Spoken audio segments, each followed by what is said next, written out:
स्वर्ग इंद्र का पाखे अमृत अच्छी स्वर्ग अमृत अच्छी ना नहीं अच्छी तो यही 5टा जगह अमृत अच्छी किंतु ये तो 2 जन कथा होउछन्ती तो आउ जन कहूची ना ना ये 5टा जगह अमृत नहीं केमती नहीं आम तो आलोचना कले 5टा जगह अमृत अच्छी बोली से कहते नहीं से कहते क्षारम क्षयम पतिमृतम गरलम पतंती तार ये 5टा को काटिदेले सी प्रथम कौन कहले क्षार जदि समुद्र रे अमृत अच्छी ता पानी कहीं लुणिया है तेणुक अमृत नहीं समुद्र अमृत नहीं तापर द्वितीय कहले क्षार सॉरी क्षार द्वितीय कहले क्षयम जदि चंद्रमार अमृत अच्छी से दिन को दिन क्षय हो जाए कहीं तो पूर्ण चंद्रमा रहा कथा तो चंद्रमार भी नहीं तापर कहले तृतीय रे पतिमृतम जदि सुंदर नारीर मुखरे अमृत अच्छी ता पति कहीं मरुची तो बंचा कथा ना तो सेठी भी अमृत नहीं तापर कहले गरलम जदि पाताल लोकर अमृत अच्छी सर्प लोकर अमृत अच्छी तो से साप मान पाटी तो अमृत बाहर कथा गरल विष कहीं बाहर तापर लास्ट कहले पतंती जदि स्वर्गर अमृत अच्छी ताल से देवता मान पतन हो तो पतन हवा कथा नुह तो ये 5टा जगार अमृत नहीं ताल अमृत अच्छी कौटी 5टा जगार आम शुणिले अमृत अच्छी पुणी ताक काटी दिया 5टा जगार अमृत नहीं ताल अच्छी कौटी कंठे सुधा बसती भगवत जनाना वै विबुधा वदंती ये भगवत जनकर कंठरे अमृत अच्छी से अमृत को आम जो पान करवा ताला आम ये भवसागर पार है कि ना भगवधाम प्राप्त हो पार हाँ कि नहीं से कही भागवत कथा अमृत तेणुकर भगवत जनकर कंठरे कंठ देकी जो भगवान भगवती शब्द गुड़िक बाहर से गुड़ा को आमको अमृत आम से ही पान कले आम भवसागर पार हो ना कौन मार्ग ही नहीं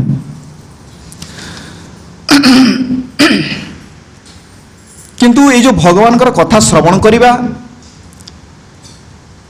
या गोटे स्थान दरकार पवित्र स्थान दरकार भगवान कथा कौटी हो पार जेकोसी कार्य भगवत गीतार कहगला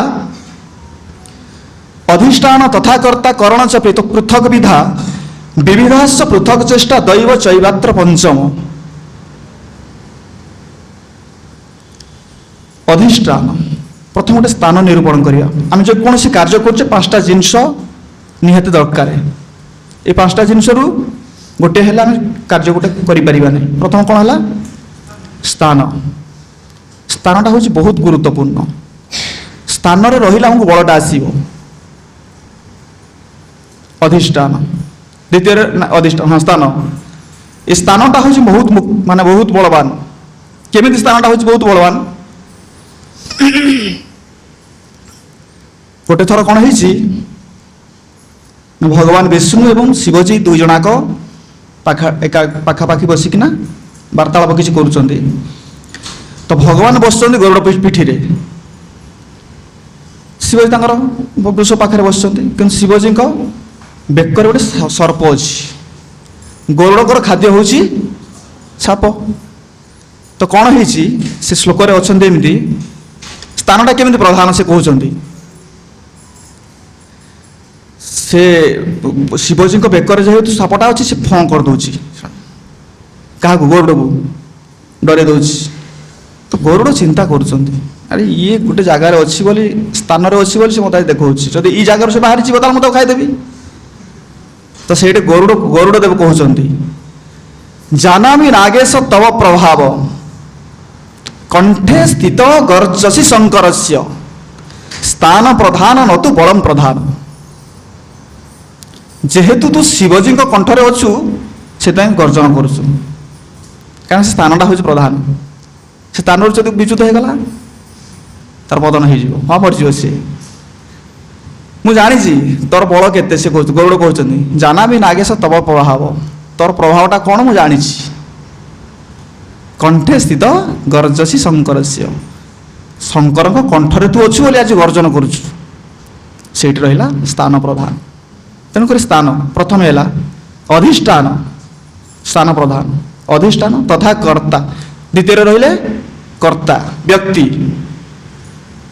ଯଦି ବ୍ୟକ୍ତି ଠିକ ସ୍ଥାନ ରହିଗଲା, ଯଦି ବ୍ୟକ୍ତି ନାହାନ୍ତି କାର୍ଯ୍ୟ ହେଇପାରିବ? ବ୍ୟକ୍ତି ଅଧିଷ୍ଠାନ କର୍ତ୍ତା। କରଣ ଇନ୍ଦ୍ରିୟ ଗୁଡ଼ିକ, ଆମ ଇନ୍ଦ୍ରିୟ ଗୁଡ଼ିକ ଯଦି ବଳବାନ ନ ହୋଇଛି, ମାନେ ଯଦି ଠିକ ନାହାନ୍ତି ଆମେ କାର୍ଯ୍ୟ ଗୋଟେ କରିପାରିବାନି। ପୃଥକ ବିଧା ଏବଂ ପ୍ରଚେଷ୍ଟା, ନିଜର ଚେଷ୍ଟା ରହିବ। ପ୍ରଥମ ହେଲା ସ୍ଥାନ, ଦ୍ୱିତୀୟରେ ହେଲା ବ୍ୟକ୍ତି, ତୃତୀୟରେ ହେଲା ଇନ୍ଦ୍ରିୟ ଗୁଡ଼ିକ ଏବଂ ଚତୁର୍ଥରେ ରହିଲା ଆମର ପ୍ରଚେଷ୍ଟା। ଚେଷ୍ଟା, ଆମେ ଯଦି ଚେଷ୍ଟା ନ କରିବା କିଛି ହେଇପାରିବନି। ସବୁ ଥବ ଆମ ପାଖରେ, କିଛି ଚେଷ୍ଟା ନାହିଁ, ଘରେ ଶୋଇଦେବା, କିଛି ହେଇପାରିବ? କାର୍ଯ୍ୟ ହେଇପାରିବ? କିଛି ହେଇପାରିବନି। କିନ୍ତୁ ଏସବୁ ଥାଇକିନା ଶେଷରେ କ'ଣ ହେଲା?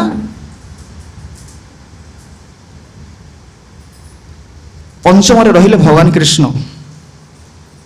ଅଧିଷ୍ଠାନ ତଥା କର୍ତ୍ତା କରଣଞ୍ଚ ପୃଥକ ବିଦ୍ୟା ବିବିଧାସ ପୃଥକ ଚେଷ୍ଟା ଦୈବ, ଦୈବ ରହିଲେ ପଞ୍ଚମରେ, ଦୈବ ଚୈବାତ୍ର ପଞ୍ଚମ। ପଞ୍ଚମରେ ଦୈବ ରହିକି ଏ କାର୍ଯ୍ୟ ଗୁଡ଼ିକୁ ଅନୁମୋଦନ କରୁଛନ୍ତି। ଆମେ କେତେବେଳେ ଚିନ୍ତା କରିବାନି ଆମେ ସବୁ କରୁଛେ, ଭଗବାନଙ୍କ ଦ୍ୱାରା ଆମେ ପ୍ରେରିତ ହେଇକିନା, ଯେମିତି ଗୋଟେ ନୌକା ଆମେ ଶୁଣିଲେ ଯେମିତି ଜଳ ଉପରେ ଗୋଟେ ନୌକା ଯାଉଛି, ତାକୁ କ'ଣ ବାୟୁ ଦ୍ୱାରା ସେ ଚାଳିତ ହେଉଛି, ସେମିତି ଆମେ ଭଗବାନଙ୍କର କୃପାରୁ ବା ଅନୁକମ୍ପାରୁ ଆମେ ଚାଳିତ ହେଉଛି। ଆମେ ନିଜେ କିଛି କରିପାରୁନି, ଆମ ଇନ୍ଦ୍ରିୟ ଆମର ସାଥ ନାହାନ୍ତି, ଆମ ମନ ଆମର ସାଥ ନାହିଁ, ଅଛି ଆମର କିଛି ନାହିଁ ଆମ ପାଖରେ, କିନ୍ତୁ ଭଗବାନଙ୍କ ଉପରେ ଆମେ ଆଶ୍ରୟ କରିକି ଚାଲିଛି। ତ ଏ ଦ୍ୱିତୀୟ ଗଲା। ତ ଆଜି ହେଉଛି କ'ଣ ସେ ଶ୍ଲୋକ ରହିଥିଲା, ମୁଁ ଆଜି ଆଲୋଚନା କରିବା ପାଇଁ ଚାହୁଁଥିଲି ଯେ ସର୍ବସ୍ୱ ବଳି ମହାରାଜ ସର୍ବସ୍ୱ ଭଗବାନଙ୍କୁ ଦେଇଦେଲେ। ଅଷ୍ଟମ ସ୍କନ୍ଦ ଭାଗବତ, ବଳି ମହାରାଜ ସର୍ବସ୍ୱ ଭଗବାନଙ୍କୁ ଦାନ କରିଦେଲେ, କିନ୍ତୁ ଭଗବାନ ତାଙ୍କୁ ବାନ୍ଧିଦେଲେ ଲାଷ୍ଟକୁ। କ'ଣ ପାଇଁ ବାନ୍ଧିଲେ? ଏଇ ଯେଉଁ ପ୍ରଶ୍ନ ଅଛି, କାହାର ଏ ପ୍ରଶ୍ନ? ଏ ପ୍ରଶ୍ନଟା ପଚାରୁଛି କିଏ ଭଗବାନଙ୍କୁ? ବ୍ରହ୍ମା ପଚାରୁଛନ୍ତି। ବ୍ରହ୍ମା ସେଇଠି ଅଛନ୍ତି, ବ୍ରହ୍ମା ପଚାରୁଛନ୍ତି। ଏଥିରେ ବହୁତ ଶିକ୍ଷା ଅଛି। ବ୍ରହ୍ମା କହୁଛନ୍ତି, ହେ ପ୍ରଭୁ, ଆପଣଙ୍କୁ ଟିକେ ଜଳ, ତୁଳସୀ ଏବଂ ଦୁବଘାସ ଆକୁ ଯିଏ ଅର୍ପଣ କରିଦେଉଛି ଆପଣ ତାକୁ ଆତ୍ମସାତ କରିଦେଉଛନ୍ତି। ଏ ବଳି ମହାରାଜ ସର୍ବସ୍ୱ ଦେଇଦେଲା, ତା ନିଜକୁ ବି ଦେଇଦେଲା, ହେଲେ ଆପଣ ତାକୁ କାହିଁକି ବାନ୍ଧିଲେ? ତା ପୂର୍ବରୁ ଆମେ ଶୁଣିବା। ବଳି ମହାରାଜ ବନ୍ଧନ ହେଲା ପରେ ସେ କହୁଛନ୍ତି, ତାଙ୍କର ପ୍ରଥମ ଶ୍ଲୋକ ଅଛି, ଶ୍ରୀ ବଳିରୁବାଚ ଯଦି ଉତ୍ତମ ଶ୍ଲୋକ ଭଗବାନ ମମେ, ଯଦି ଉତ୍ତମ ଶ୍ଲୋକ ଭଗବାନ ମମେରେତି ବଚେ ବଚେ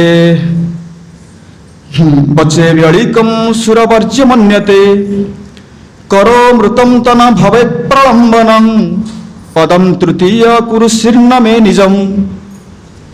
ବଳିକି ବାନ୍ଧିଲେ, କାହିଁକି ବାନ୍ଧିଲେ ନା ଭଗବାନ ଯେଉଁ ଆସିଥିଲେ, ଭଗବାନ ବାମନ ଦେବ ଆସିଥିଲେ ବଳି ମହାରାଜକୁ କିଛି ଭିକ୍ଷା କରିବା ପାଇଁ, ସେ ତ ଛଳନା କରୁଛନ୍ତି, ନିଜ ସ୍ୱରୂପରେ ଆସିନାହାନ୍ତି।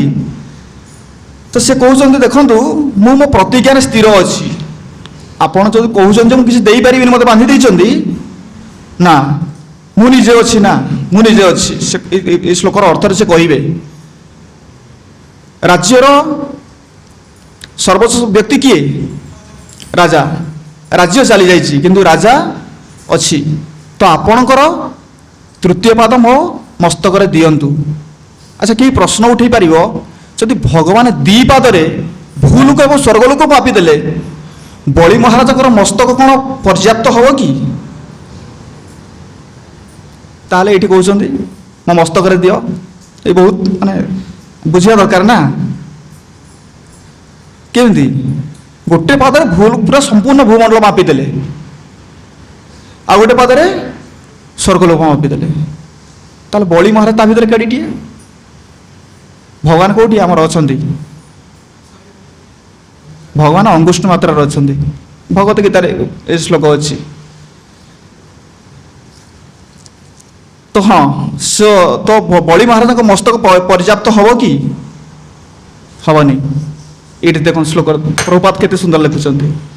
କେହି ପ୍ରଶ୍ନ କରିପାରେ, ଭଗବାନ ଯେହେତୁ ଦୁଇ ପାଦରେ ସମଗ୍ର ବ୍ରହ୍ମାଣ୍ଡକୁ ଆଚ୍ଛାଦିତ କରିଥିଲେ, ତାହେଲେ ବଳି ମହାରାଜଙ୍କ ମସ୍ତକ କିପରି ତାଙ୍କର ତୃତୀୟ ପାଦ ପାଇଁ ଯଥେଷ୍ଟ ହୋଇପାରିବ? ବଳି ମହାରାଜ କିନ୍ତୁ ବିଚାର କରୁଥିଲେ, ଏ ଐଶ୍ୱର୍ଯ୍ୟର ଅଧିକାରୀ ସେ ଏବଂ ତାଙ୍କ ଐଶ୍ୱର୍ଯ୍ୟ ଠାରୁ ମଧ୍ୟ ସେ ବଡ଼ ଅଟନ୍ତି। ଏ ସମସ୍ତ ଐଶ୍ୱର୍ଯ୍ୟକୁ ବଳି ମହାରାଜ ନିଜ ବାହୁବଳରେ ଅକ୍ତିଆର କରିଥିଲେ। ଭୂଲୋକକୁ ଅକ୍ତିଆର କରିଥିଲେ ଏବଂ ସ୍ୱର୍ଗଲୋକକୁ ବି ଅକ୍ତିଆର କରିଥିଲେ। କିଏ କରିଥିଲା? ବଳି ମହାରାଜ। ତାହେଲେ ଶ୍ରେଷ୍ଠ କିଏ ରହିଲା? ବଳି ମହାରାଜ ନିଜେ ରହିଲେ। ମୋ ଦ୍ୱାରା ମୁଁ ଏମାନଙ୍କୁ ପୁରା କବଳିତ କରିକି ରଖିଥିଲି, ତେଣୁକରି ମୁଁ ଶ୍ରେଷ୍ଠ। ତେଣୁକରି ୟା ଅପେକ୍ଷା ମୁଁ ତ ଶ୍ରେଷ୍ଠ, ଏଇ ଭୂଲୋକ ଅପେକ୍ଷା ମୁଁ ଶ୍ରେଷ୍ଠ, ସ୍ୱର୍ଗଲୋକ ଅପେକ୍ଷା ମୁଁ ଶ୍ରେଷ୍ଠ। ତେଣୁକରି ମୋ ମସ୍ତକ କାହିଁ ପର୍ଯ୍ୟାପ୍ତ ହେବନି? ସେଠି କହୁଛନ୍ତି। ତେଣୁ ଭଗବାନ ଯଦିଓ ତାଙ୍କର ସମସ୍ତ ସମ୍ପଦ ଗ୍ରହଣ କରିଥିଲେ, ତଥାପି ଐଶ୍ୱର୍ଯ୍ୟର ଅଧିକାରୀ ବଳି ମହାରାଜଙ୍କ ମସ୍ତକ ଅବଶ୍ୟ ଭଗବାନଙ୍କ ତୃତୀୟ ପାଦ ପାଇଁ ଯଥେଷ୍ଟ ସ୍ଥାନ ପ୍ରଦାନ କରିପାରିବ।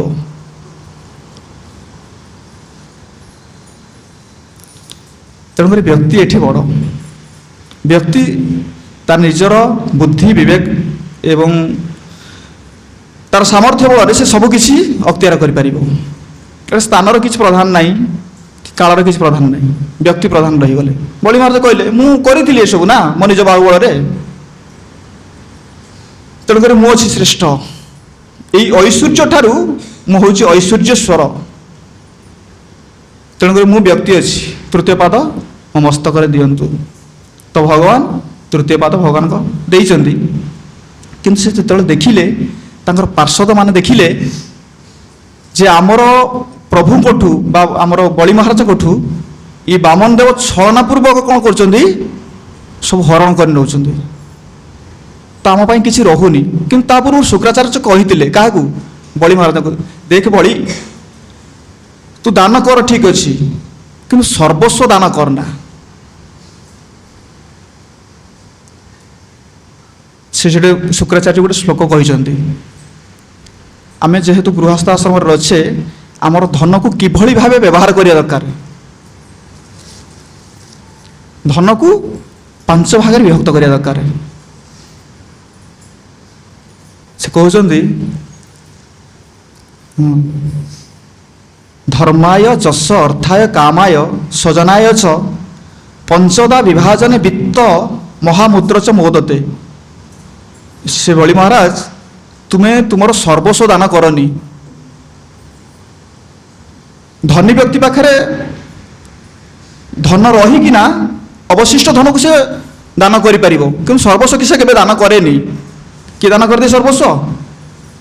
ଶୁକ୍ରାଚାର୍ଯ୍ୟ କହୁଛନ୍ତି କାହାକୁ? ତାଙ୍କ ଶିଷ୍ୟ ବଳି ମହାରାଜ କହୁଛନ୍ତି, ତୁ ଦେ ନା। ସେ କହୁଛନ୍ତି ଧର୍ମାୟ। 5 ଭାଗରେ କେମିତି ବିଭକ୍ତ କରିବ? ପ୍ରଥମେ କହିଲେ ଧର୍ମାୟ। ଏ ଆମ ଗୋଟେ 100 ଟଙ୍କା ଆମ ପାଖରେ ଅଛି, ଆମେ ତାକୁ କେମିତି ଭାଗ କରିବା? 20 ଟଙ୍କା ଧର୍ମ ପାଇଁ ବ୍ୟବହାର ଲଗେଇବା। ଧର୍ମାୟ। ଯଶ, ନିଜର ଯଶ ଅଛି, ସମାଜରେ ପ୍ରତିଷ୍ଠା ଅଛି, ଯଶ ପାଇଁ ଆମେ 20 ଟଙ୍କା ଖର୍ଚ୍ଚ କରିପାରିବା, 40 ଟଙ୍କା ଭଳିଆ। ଧର୍ମାୟ ଯଶ ଅର୍ଥାୟ, ନିଜର ଆର୍ଥିକ ସ୍ଥିତି ସୁଧାରିବା ପାଇଁ କିଛି ବାଲାନ୍ସ ରଖିବା। ନହେଲେ ପୂର୍ବ ପିଢ଼ି ଆମକୁ ଯେତେବେଳେ ଆମର ପ୍ରଶ୍ନ କରି ଆମେ ତାଙ୍କୁ କ'ଣ ଉତ୍ତର ଦେବା? ବାପା ମା ଏବେ ବି ପ୍ରଶ୍ନ କରୁଛନ୍ତି ନା କରୁନାହାନ୍ତି? ଆମ ପାଇଁ କ'ଣ ରଖିଛ, କ'ଣ କରିଛ?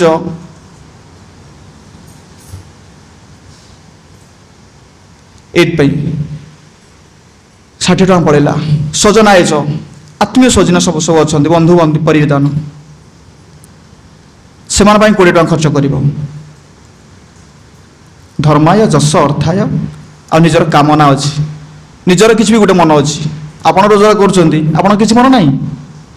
ମନ ଅଛି ନିଶ୍ଚିତ, ତାକୁ ବି କାର୍ଯ୍ୟକାରୀ କରିବେ। ତ ନିଜର ମନ ମାନେ ମୁଁ ଗୋଟେ ଗାଡ଼ି କରିବି, ଘୋଡ଼ା କରିବି, ବିଭିନ୍ନ ବିଲ୍ଡିଂ କରିବି, ଏଇସବୁ କାମନା ଅଛି ନା ନାହିଁ? तो या 20 टଙ୍କା खर्च करेंगे। तो एमती प्रथम कले धर्म 20 टଙ୍କା खर्च कर, धर्माय जश 20 टଙ୍କା खर्च कर, अर्थ आर्थिक अभिवृद्धि 20 टଙ୍କା खर्च कर, सजन मान खर्च कर, कामना। तो एमती 5 भाग तुम धनटा को विभक्त कर। सर्वस्व केम दौच तुम्हें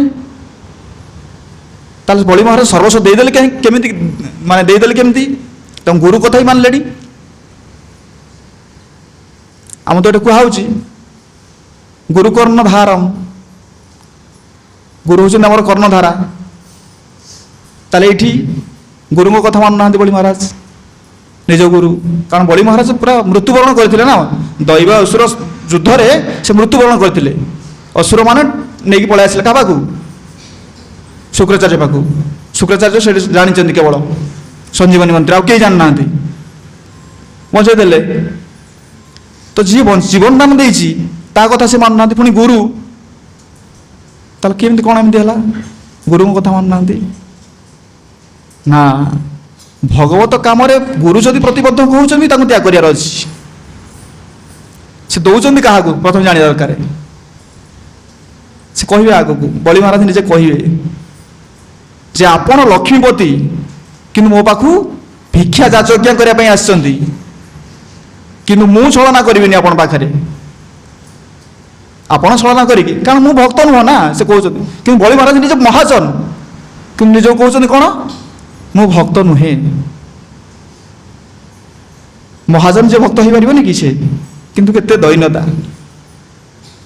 किंतु आपण लक्ष्मीपति होना छलना कर सब ऐश्वर्यर अधिकारी पुणी भी मो पाख आस भिक्षा करने हेले मुझे माने भिक्षा पूरण करी बड़ी महाराज कहते मु छलना करी कहीं सब चली एमती सब वार्तालाप सब कहीं चली ना भगवान सब चाहते भक्त को श्रेष्ठ करने भगवान निजे श्रेष्ठ हाँ चाहूना कौटी जानी समाज देखा चाहूँ जे मोर भक्त मान केते सहिष्णु आ धैर्य से पाखे अच्छी से ही भगवत को जापरि जहाँ मन किंचित भी रोची ईर्षा द्वेष रोची अभिलाषा किसी रोची से कहते सर्वस्व कहते हरिभक्त जेतक भंगा कोड़िया सेतक तेणुक हरि की भजन करनी शिवजी की भजन कर दुर्गा को भजन कर काली की भजन कर से सब धन देवे हरि की भजन कर दरकार ना गरीब हो किए भजन करे भगवान कहते सर्वस्व नहीं जाए चैतन्य चरितामृत कहले आमी विज्ञ यही मूर्ख विषय के न देवु स्वचरणामृत दिया विषय भूलाइबू मु हूँ विज्ञ एम जीव गुड़ा हूँ मूर्ख मोर भक्त होती कि मत धन कामना करेतु मु विज्ञ विषय देवी कारण विषय देले से पुणी से अंध हो भासीज विषय को से भोग कर धन हेल्ले कौन कर मन स्थिर स्थिर तेणुक मु हूँ विज्ञ यही मूर्ख जीव मान हूँ मूर्ख विषय दिहबनी स्वचरणामृत भगवान कहते मोर कृपारू विषयटा भूले देवी तेणु भगवान प्रति जार प्रेमटा बढ़ीगला संसार भल लगे संसार विरक्तिटा कौन संसार प्रति विरक्त भाव केमी आसो ऐश्वर्य थी केमी विरक्ति आसो जड़े बुझेले से विरक्ति हो पार कि हो पारनि जो हृदय से भाया गोटे माने आघात पाइब तापर वैराग्य पथ को फेर गोटे छोट कथा शुणु ये हूँ सनातन गोस्वामी षड गोस्वामी चरित्र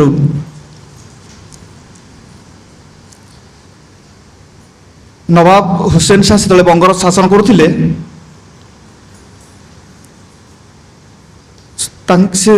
हाँ ये नवाब हुसैन शाह सुबुद्धि राय से थे बंगर नवाब सुबुद्धि राय पाखे ये नवाब हुसैन से सेनापति थे तो ये हुसैन शाह कौन कर किसी भूल काम कर देछि तो सुबुद्धि राय जेहेतु राजा थिले से कौन तो करता किसी प्रहार कर कष्ट देइछन्ति बाड़े पिठी फटे देइछन्ति तो कालक्रमे कौन होइछि ना ये सुबुद्धि राय को हटई कि ना पठाण तो बहुत चालाक से कौन कर सुबुद्धि राय को हटई दे कि ना से निजे राजा हो जाइछि तो गोटे दिन कथा है हुसैन शाह राजकार्य सारिकी ଆସୁଛନ୍ତି କେଉଁଠି ଘରକୁ ଆସିଛନ୍ତି, ତାଙ୍କର ବେଗମ ଅଛନ୍ତି, ସେ ରାଜକୀୟ ପୋଷାକଟାକୁ ଖୋଲୁଛନ୍ତି।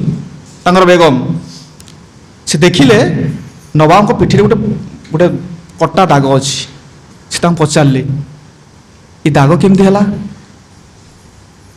ସେଠୁ ସେ କହିଲେ, ସତ କଥା କହିଲେ, ମୁଁ ଯେତେବେଳେ ସେନାପତି ଥିଲି, ଏ ସୁବୁଦ୍ରାୟ ସେତେବେଳେ ରାଜା ଥିଲେ, ମୁଁ କିଛି ଭୁଲ କରିଦେଇଥିଲି ଆଉ ସେ ମୋତେ ପ୍ରହାର କରିଥିଲେ। ସେଇ ସୁବୁଦ୍ରାୟ ବର୍ତ୍ତମାନ ବି ଏ ସୁବୁଦ୍ରାୟ ଆମ ପାଖରେ ଅଛି ନା, ତାଙ୍କ ବେଗମ କହୁଛନ୍ତି, ତ ତୁମେ ତାଙ୍କୁ କ'ଣ କର, ମୃତ୍ୟୁଦଣ୍ଡ ଦିଅ। ତ ଇଏ ନବାବ କହୁଛନ୍ତି, ଆରେ ସେତେବେଳେ ମୁଁ କିଛି ଗୋଟେ ଭୁଲ କରିଦେଇଥିଲି, ସେ ତ ମୋର ପିତା ଭଳିଆ ନା, ମୁଁ ତାଙ୍କୁ ପିତା ଭଳିଆ ମାନୁଛି, ମୁଁ ତାଙ୍କୁ କେମିତି ମୃତ୍ୟୁଦଣ୍ଡ ଦେବି? ନା ନା, ତୁମେ ତ ମୃତ୍ୟୁଦଣ୍ଡ ଦେବ, ସେ ତୁମକୁ ଦଣ୍ଡ ଦେଇଛି ମାନେ ତୁମେ ତାଙ୍କୁ ମୃତ୍ୟୁଦଣ୍ଡ ଦେବ, କାରଣ ସିଏ ଥିଲା ସେତେବେଳେ ରାଜା ଥିଲା, ତୁମକୁ ଦଣ୍ଡ ଦେଇଥିଲା, ଏବେ ତୁମେ ରାଜା ଅଛ, ତାକୁ ଦଣ୍ଡ ଦିଅ। ତମେ ତାଙ୍କ ଭିତରେ ଯୁକ୍ତି ଚାଲିଲା, ବେଗମ ଆଉ କିଛି ଶୁଣିଲେଣି, ତାକୁ ମୃତ୍ୟୁଦଣ୍ଡ ଦେବ ନହେଲେ ମୁଁ ନିଜେ ମୃତ୍ୟୁବରଣ କରିବି। କଳି ଯାଇକି ଏଠି ପହଞ୍ଚିଗଲା। ତ ବର୍ତ୍ତମାନ ହୁସେନ ଶାହ କରିବେ କ'ଣ? ଏ କଥାର ମୀମାଂସା କରିବ କିଏ? ହୁସେନ ଶାହଙ୍କର ପ୍ରଧାନ ସେନାପତି ଥିଲେ କିଏ? ସନାତନ ଗୋସ୍ୱାମୀ। ତ ସେ ଚିନ୍ତା କଲେ ଆର ସମାଧାନ କିଏ ଦେବ? ସନାତନ ଗୋସ୍ୱାମୀ, କାରଣ ସେ ବହୁତ ବିଜ୍ଞ। ତାଙ୍କୁ ଡାକା ହେଲା ଅର୍ଦ୍ଧରାତିରେ ତାଙ୍କୁ ଡାକା ହେଲା। ସନାତନ ଗୋସ୍ୱାମୀ ତାଙ୍କ ବସାରେ ବିଶ୍ରାମ କରୁଥିଲେ, ତାଙ୍କୁ ଡାକା ହେଲା। ଆସିଲେ, ଆଉ ଆସିକି ସବୁ କଥାକୁ ଶୁଣିଲେ। ବର୍ତ୍ତମାନ କରାଯିବ କ'ଣ? କାହା ପକ୍ଷ କରାଯିବ? ନବାବ କହୁଛନ୍ତି ସେ ମୋର ପିତା ତୁଲ୍ୟ, ମୁଁ ତାଙ୍କୁ ମୃତ୍ୟୁଦଣ୍ଡ ଦେଇପାରିବିନି, କିନ୍ତୁ ବେଗମ କହୁଛନ୍ତି ତାଙ୍କୁ ମୃତ୍ୟୁଦଣ୍ଡ ଦିଅ। କଥାଟା ସମାଧାନ ହେବ କେମିତି? ତ ଇଏ ତ ବହୁତ ବିଜ୍ଞ। ତ ଇଏ କହିଲେ ଠିକ୍ ଅଛି, ଆମେ ଗୋଟେ କାମ କଲେ ଠିକ୍ ହେବ। ଆମେ କ'ଣ କରିବା ନା, ତାର ଧର୍ମଟାକୁ ନେଇଯିବା। ସୁଭଦ୍ରାୟ ହିନ୍ଦୁ, ଆମେ ଯଦି ତାର ଧର୍ମଟା ନେଇଯିବା, ତାର ମୃତ୍ୟୁ ହେଇଗଲା। ତ ବେଗମଙ୍କ ମାନେ ମନକୁ ଏ କଥାଟା ପୁରା 100% ମାନିଗଲା। କହିଲେ ଠିକ୍ ଅଛି, ଏଇଟା ତ ହେବ। ଆଉ ତାପରେ ହୁସେନ ଶାହ ଆସିକି ସନାତନ ଗୋସ୍ୱାମୀ କହୁଛନ୍ତି, ଯାହା ହଉ ତୁମେ ଆଜି ମୋତେ ବଞ୍ଚେଇଦେଲ, ଠିକ୍ ଅଛି। ସେତେବେଳେ କ'ଣ ପ୍ରଥା ଥିଲା ଯେ କୌଣସି ମୁସଲମାନ ଯଦି ପାଟିରେ ପାଣି କୁଳି କରିକି ହିନ୍ଦୁ ଉପରକୁ ପକାଇ ଦେଉଥିଲା, ତାର ଧର୍ମ ଚାଲି ଯାଉଥିଲା। ତ ଏଇଭଳିଆ ତାଙ୍କର ଧର୍ମ ନିଆଯାଉଥିଲା। ତ ଏଇଟାକୁ କହିଦେଇକିନା ପୁଣି ସନାତନ ଗୋସ୍ୱାମୀ ଫେରୁଛନ୍ତି। ଅର୍ଦ୍ଧରାତ୍ରି ହେଇଛି ନା। କୃଷକ ଏବଂ ତାଙ୍କର ପତ୍ନୀ 2 ଜଣ ଯାକ କଥା ହେଉଛନ୍ତି ରାତିରେ।